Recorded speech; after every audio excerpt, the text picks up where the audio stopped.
Good morning, everyone. First of all, I just want to congratulate the other inductees. Like Coach McCreary said, impressive list up here, so you got a lot to be proud of. I was the first basketball coach here at Blackman Academy. Honored to coach Isaiah. And, you know, one thing about Isaiah is he was the lead. All right, he was a 3-year starter. Let's make no mistake. He could have been a 4-year starter. But Coach Lawless and I decided with that freshman group, with this being the first year of school, we would keep those freshmen together, let them taste some success. And looking back, that was probably a good decision because they came in hungry and they said, Coach, we're going to win. And they did. We went from 3 wins to 19 wins from year 1 to year 2. Isaiah was highly respected by all of his teammates.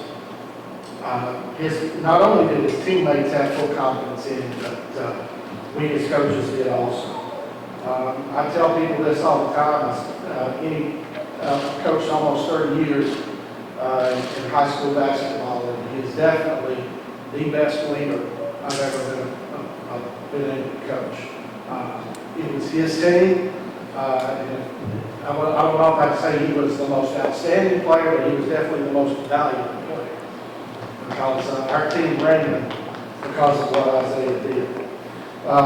Vocal leadership, especially in high school athletics, is so hard to come by. So Isaiah was the coach's dream in this regard.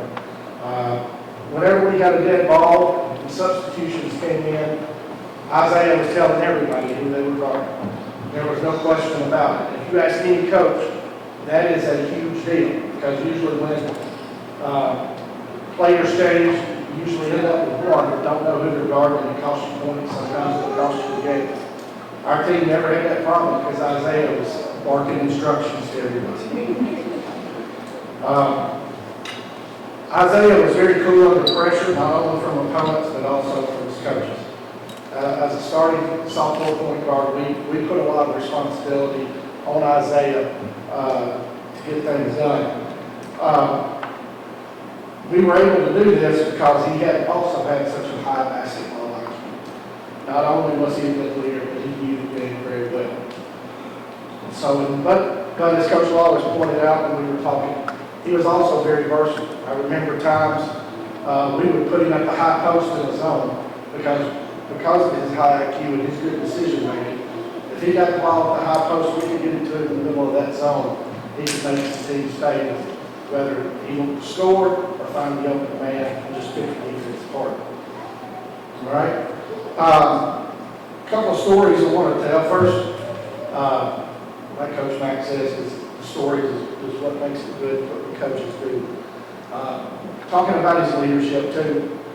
When we would play cutthroat, like just an open gym before the season, you know, we'd have 3 teams. Now, some people have trouble keeping up the score for their own team. Isaiah kept it for all 3 teams. And he knew it, and he yelled it out every time down the floor. So there was never any argument about what the score was, because Isaiah had it. One thing that all of these inductees have pointed out was the support of family. And I think that's so important. Not only were these athletes, great students, high character, but they also came from great families. And I think that explains why they were what they were. The people that they become, the high character that they have, their families. So thank you, family. Thank you, Ms. Phillips.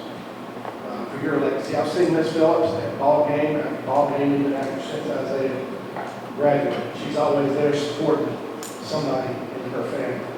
So I got a story of Miss Phillips. So we're playing Riverdale in the first round of the district tournament, elimination game with Cook. This is Isaiah's sophomore year. And we had a play we put in, and we had never run it all year because we were just saving it for end-of-game situations. So this was a play if we needed to score to try to win the game, this is what we were going to do. So we had Isaiah come off a pick from David Price. And Isaiah had a lot of choices. He could keep the ball and score. He had Chris Lee in one corner. He had David Price on the opposite side. And then we had Nathan that said, so we just said, hey, you find the right play. That's how much we trust him. So in this particular game, he goes off the screen. He hits Chris Lee in the corner. Chris Lee knocks down the game-winning shot. Buzzer goes off. Team goes crazy. They're all mobbing Chris under the basket. And if you watch the film, here comes Miss Phillips right out of the stadium just to run into join him. She jumps right in. So, great story and a great memory there. 3 games later, we're playing Columbia in the regional tournament.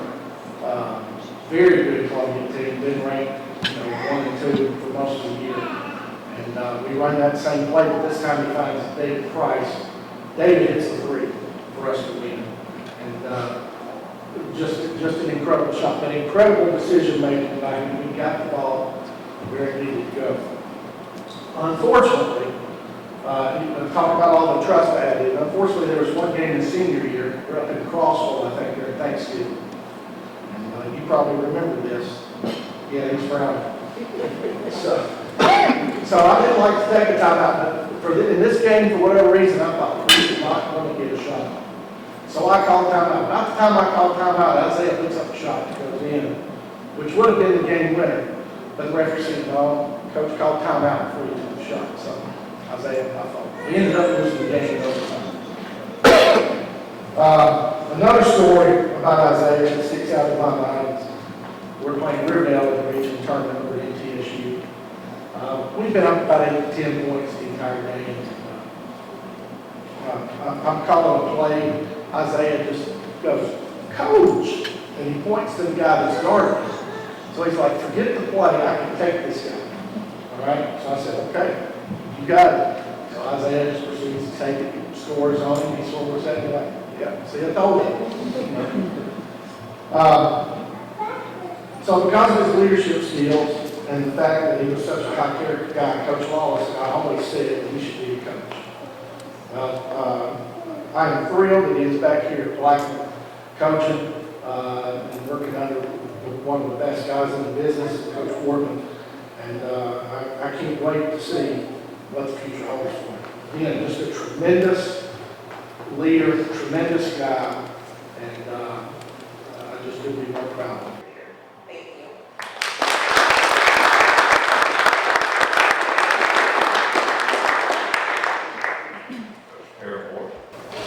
I'm standing between you and dismissal, so I'm going to make this sweet. Sure. All right, first I would like to thank my high school coach, Kevin Woodson, for presenting me and stretching those kind of words. Mark that off. Second, I would like to thank the Hall of Fame Committee, our administration, and Dr. Justice for this award. All right, so like Coach Woodson said, I was a third string point guard once in the summer of my sophomore year. First string point guard decided to transfer to play baseball at another school. Second string point guard got hurt, decided to concentrate on football, which let me play early in my career. I want to thank my teammates from 2000 through 2004 for trusting me, and we made a lot of memories, and most of us are married with children now, so I won't share none of those memories. I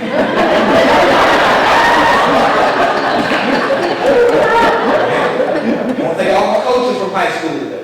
Coach Mack, Wallace, and Coach Montgomery was not here today. Right? Right? Over the years, I started to become a coach, and I want to thank all my mentor coaches that's helped me throughout the years. But the two biggest coaches for me have been Coach Bell and Coach Morgan. Coach Bell is the most efficient, organized person or coach I've ever met. I get to school around 7:45 every day. And Coach Bell has mopped both gym floors, aired up all the balls on both the racks, done 2 loads of laundry, hung up all uniforms, folded the towels, and broke the scouting board for the next opponent. So Coach Bell, thank you for being organized and showing me all the details that an assistant coach should do. And Coach Wardman, first I say thank you. But second, if you've heard any basketball stories about Coach Wardman, It's true. 2017, I was at Franklin County. I get an email from Tim Purvis. Nick read, "This is Tim Purvis. I coach basketball at Blackman. We play Coffee County next week. Can you send me your game film, your scorebook, tell me something about them, and also send me your number because women may want to call you." I sent the film, sent the scorebook, gave him a brief scout report, and sent him my number. A day later, Coach Workman texted me and said, "IP, this is Coach Workman. When is a good time to pick your brain?" I responded, "Now it's 5." The call went like this. Coach Workman says, "IP, tell me something about Coffee County." So I tell him, "Number 23, he's their best player. He does it all. He had 26 points, 12 rebounds, 4 steals in our last game. Number 10 can shoot it. The team is all guards. They play man and zone. Did you not get the film?" Coach Workman says, "I got the film, but I'd like to know a little bit of what I'm going to see before I watch it." And that made me think. So to Coach Workman, thank you for letting me see the game rather than just watch the game. So here's some questions that he asked that I had no problem answering. What defense did they start in? That was easy. What quarter did they switch from man to zone? That was easy. How did they guard ball screens? Now back to the 2-3. Did they trap out of it? All those questions were very easy. His next series of questions, I had no idea how to answer them. He asked, "Now why did they switch from man to zone? How many blowout guys they have? What is their get back plan? Do they have a ball stopper? What is 23 playing the zone? If he's at the game, do they trap out of it? What do they try to do offensively? What do they try to do to accomplish offensively?" I ended up watching that same film 4 times. I called him back a day later to answer all those questions. Coach Workman, thank you for letting me see the game rather than just watch it. Check. To my family, thank you for all the support. As you can see, they're still here to support me today. To my sisters,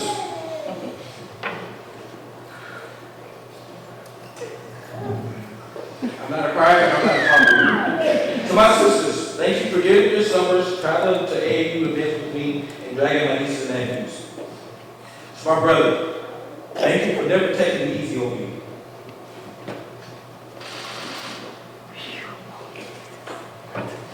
Check.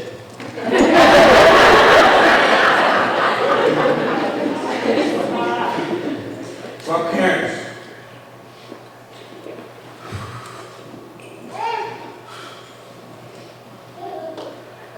thank you for all the sacrifices, providing funds, for me to play on any team I wanted to, and being there for every step of the way.